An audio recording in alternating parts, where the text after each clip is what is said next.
কুমড়ো, পটল, আলু আর সজনে ডাঁটার এরকম যদি একটা রেসিপি থাকে, রুটি, লুচি, পরোটা, ভাত সব কিছুর সাথে জমে যাবে। আর রেসিপিটা আমি সম্পূর্ণ নিরামিষ বানিয়েছি। বন্ধুরা, তোমরা স্কিপ না করে পুরো ভিডিওটি দেখো, আশা করি তোমাদের খুব ভালো লাগবে। সৌমি ব্লগ অ্যান্ড কিচেনে আবারও সবাইকে স্বাগত আর অনেক অনেক ভালোবাসা। তোমরা সবাই কেমন আছো? সবাই নিশ্চয়ই খুব ভালো আছো। আমিও তোমাদের ভালোবাসায় খুব ভালো আছি। নতুন কোনো বন্ধু যদি আমার রেসিপিটা দেখে থাকো, তাহলে আমার চ্যানেলটি সাবস্ক্রাইব করে নোটিফিকেশানটা অবশ্যই অল করে রাখবে, তাহলে আমি যখনই ভিডিও ছাড়বো তোমাদের কাছে পৌঁছে যাবে। চলো তাহলে বন্ধুরা, দেখতে থাকো রেসিপিটা আমি কিভাবে বানাচ্ছি আর রেসিপিটা বানাতে আমার কী কী উপকরণ লাগছে। এখানে দেখো 200 গ্রাম সজনে ডাঁটা নিয়ে নিয়েছি। দেখো 200 গ্রাম সজনে ডাঁটা নিয়েছি। আর এখানে দেখো 500 গ্রাম কুমড়ো নিয়েছি। আর এখানে দেখো 2টো মিডিয়াম সাইজ আলু নিয়েছি। আর একটা টমেটো নিয়েছি। আর এখানে দেখো পটল নিয়ে নিয়েছি। এখানে 400 গ্রাম পটল আছে। এবার সব সবজিগুলো আমি কেটে রেডি করে নেব বন্ধুরা। সবজিগুলো কেটে রেডি করে নিয়ে ফিরে আসছি বন্ধুরা। দেখো সব সবজি কাটা আমার কমপ্লিট হয়ে গেছে। দেখো আলুটা এরকম কেটেছি। আর পটলগুলো দেখো একটা পটল 2 টুকরো করে কেটেছি। আর পটলগুলো একটু কেরাচি করে কেটেছি। আর দেখো কুমড়োগুলো কেটেছি। কুমড়ো তো এমনিতেই খুব সহজে গলে যায়। দেখো কুমড়োগুলো একটু বড় বড় করে কেটেছি। আর এখানে দেখো টমেটো নিয়েছিলাম, টমেটোও কুচিয়ে নিয়েছি। আর এখানে দেখো ডাঁটাগুলো এইভাবে কেটে নিয়েছি। আর টমেটোটা বন্ধুরা তোমরা চাইলে নাও দিতে পারো, কুমড়োর তরকারি টমেটো না দিলেও হয়, কিন্তু আমি একটু দিলাম। তোমরা চাইলে দিতেও পারো, নাও দিতে পারো। চলো তাহলে বন্ধুরা, তোমরা দেখতে থাকো আমি রেসিপিটা কিভাবে বানাচ্ছি। দেখো বন্ধুরা, এখানে গ্যাস জেলে কড়াই বসিয়ে দিয়েছি। কড়াই গরম হয়ে গেছে। কড়াইতে আমি সর্ষের তেল দিয়ে দিলাম। আর রান্নাটা আমি সর্ষের তেলেই করব, তোমরা চাইলে রিফাইন তেলেও করতে পারো। দেখো তেল গরম হয়ে গেছে। গরম তেলের মধ্যে কেটে রাখা পটলগুলো আমি দিয়ে দিচ্ছি। পটলগুলো ভালো করে আমি ফ্রাই করে নেব। পটলগুলো ভালো করে ফ্রাই করে আমি তুলে রাখবো। পটল ভালো করে ফ্রাই করে তুলে রাখলে তরকারির টেস্ট ভীষণ ভালো হয়। আর বন্ধুরা, ভিডিওটি একটা লাইক দিয়ে দেখা শুরু করো। দেখার শেষে একটা মিষ্টি করে কমেন্ট করে দিও। তোমাদের মিষ্টি মিষ্টি কমেন্ট আমার নতুন নতুন ভিডিও করতে উৎসাহ করে। আর তোমাদের মিষ্টি মিষ্টি কমেন্ট করতে আমি ভীষণ ভালোবাসি। আর মিষ্টি মিষ্টি কমেন্টের আশায় সবসময় আমি থাকি। দেখো এবার আমি পরিমাণ মতো নুন দিয়ে দিলাম। দেখো পটলটা প্রায় ফ্রাই করা হয়ে এসেছে। এবার আমি নামিয়ে নেব বন্ধুরা। আর বন্ধুরা, এই রেসিপিটা একদম নিরামিষ রেসিপি। তোমরা চাইলে কোনো উপোসের দিনেও রেসিপিটা বানাতে পারো। দেখো পটলগুলো ভালো করে ফ্রাই করা হয়ে গেছে। পটলগুলো আমি একটা পাত্রে তুলে নিলাম।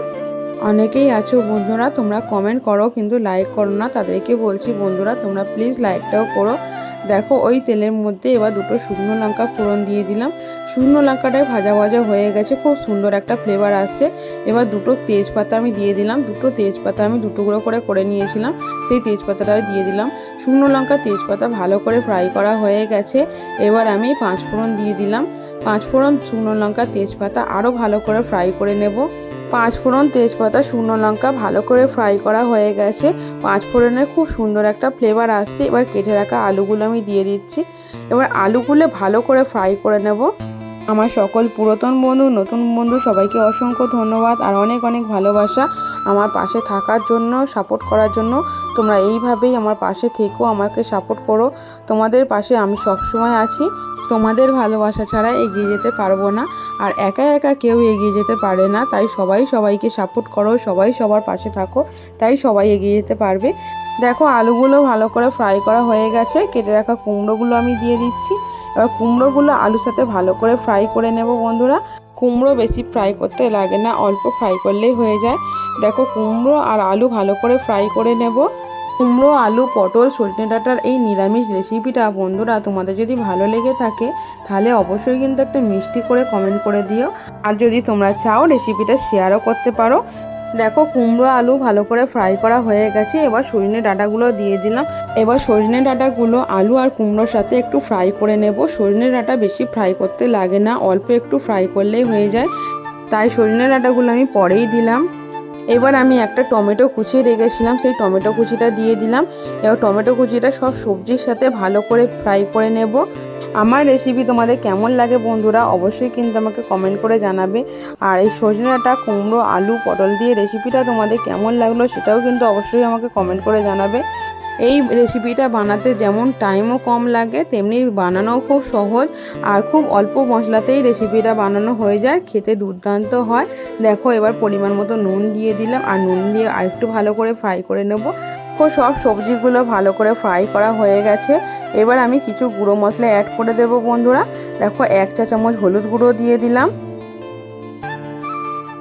এবার দিয়ে দেবো 1/2 চা চামচ লাল লঙ্কার গুঁড়ো, একদম অল্প পরিমাণে দিলাম 1/2 চা চামচ লাল লঙ্কার গুঁড়ো, 1/2 চা চামচ জিরে গুঁড়ো।